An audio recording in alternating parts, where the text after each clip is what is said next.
জনাব আব্দুর রহমান ফারুকী ভাই। আসসালামু আলাইকুম ওয়া রাহমাতুল্লাহি ওয়া বারাকাতুহু।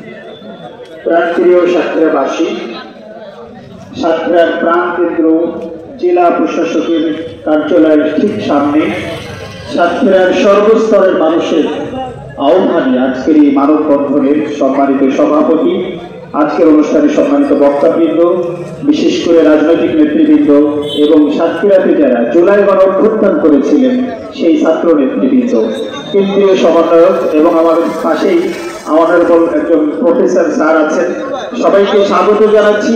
খুবই সংক্ষেপে কথা বলবো। মিডিয়ার সামনে আজকের কর্মসূচি ঘোষণা করবেন সমন্বয়করা। আমরা খুব পরিতাপের সাথে লক্ষ্য করেছি এই উপমহাদেশে, এই বাংলাদেশে রেল লাইন সংযোগ চালু হয়েছিল 1862 সালে এবং খুব পরিতাপের ব্যাপার, সেটাও শুরু হয়েছিল এই খুলনা বিভাগের একটি শহর কুষ্টিয়াতে। কি আশ্চর্য ব্যাপার, সেই উত্তরবঙ্গ হিমালয় থেকে পঞ্চগড়ে রেল লাইন চলে গেছে, সিলেটে চলে গেছে, কক্সবাজার চলে গেছে, কিন্তু খুবই পরিতাপ যে এই খুলনা বিভাগের অন্যতম উন্নয়নের কারিগর সাতক্ষীরা জেলায় রেল লাইন চালু হয় না। এটা খুবই দুঃখজনক। 163 বছর পেরিয়ে গেছে, রেল লাইন চালুর 163 বছরেও আমরা রেলের সুযোগ সুবিধা পাই নাই। অথচ বক্তাবৃন্দ বলছেন সাতক্ষীরার উন্নয়ন দিয়ে খুলনা বিভাগ চালানো যায়। খুব খুব পরিতাপের ব্যাপার। কাজেই আমরা যতদূর জেনেছি, সাতক্ষীরায় 5 আগস্টের পরে যিনি জেলা প্রশাসক হিসাবে এসেছেন তিনি খুবই সজ্জন মানুষ, খুবই বিচক্ষণ মানুষ, খুবই জনবান্ধব মানুষ।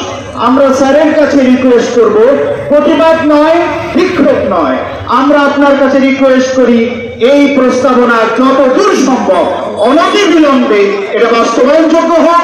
আপনার জায়গা থেকে যা যা করণীয় আপনি মেহেরবানি করে সেটা করবেন। আর যদি সেটা না হয় তাহলে বিক্ষুব্ধ জনতা, আপনারা দেখতেই পাচ্ছেন এখানে জুলাই গণঅভ্যুত্থানে যারা ভোট পেতে দিয়েছিল, গুলিবিদ্ধ অনেক নেতা এখানে আছে। আমরা কেন্দ্র থেকে সবকিছু দেখেছি, অবজার্ভ করি। কাজেই আপনি সেটা মনে রাখবেন সাতক্ষীরার জনতা কি করতে পারে। আমি সংক্ষেপে কয়েকটি কথা বলবো। কেন আমরা রেল লাইন চাই? বক্তারা বলেছেন, সংক্ষেপে বলছি।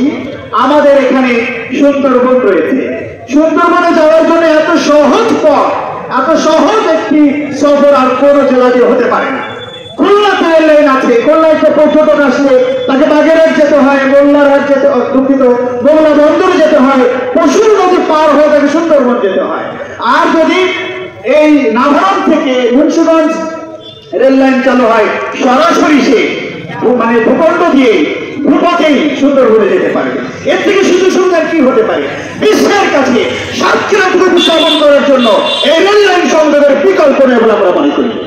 আমরা যারা ঢাকায় থাকি তারা জানি, ঢাকা শহরের মানুষ সাতক্ষীরার আম দিয়ে মিষ্টিমুখ করে।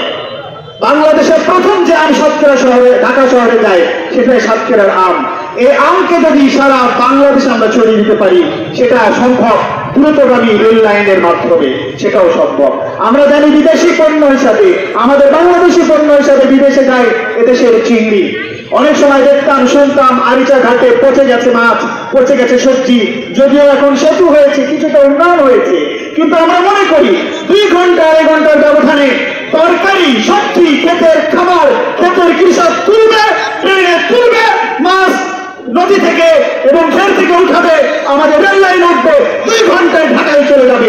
সাতক্ষীরার বাসী, সাতক্ষীরার জনগণ, সাতক্ষীরার কৃষক উন্নয়নের মাপকাঠিতে তারা লাভবান হবে, অর্থনৈতিক ভাবে তারা স্বাবলম্বী হবে।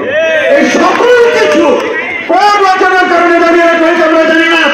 আমরা সাতক্ষীরাবাসী হইতে চাই 16 বছর বৈষম্যের শিকার ছিলাম আমরা।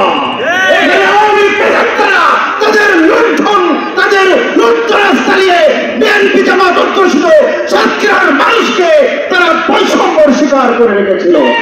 আমরা নতুন বাংলাদেশে এই বৈষম্য দেখতে চাই না। কোন প্রেতাত্মা সাতক্ষীরার উন্নয়নকে ব্যাহত করবে সেটা আর চোখে দেখতে চায় না। আমরা সকলের সমস্যার দাবি করছি, মাননীয় জেলা প্রশাসক মহোদয়, আপনি আমাদের রাস্তাভাজক, আপনি ব্যবস্থা গ্রহণ করুন। নইলে বিক্ষুব্ধ জনতা ভিন্ন কিছু করবে। আমরা সময়ের কাজ সময়ে করতে চাই। এখানে নেতৃবৃন্দ আছে, তারা কর্মসূচি ঘোষণা করবে।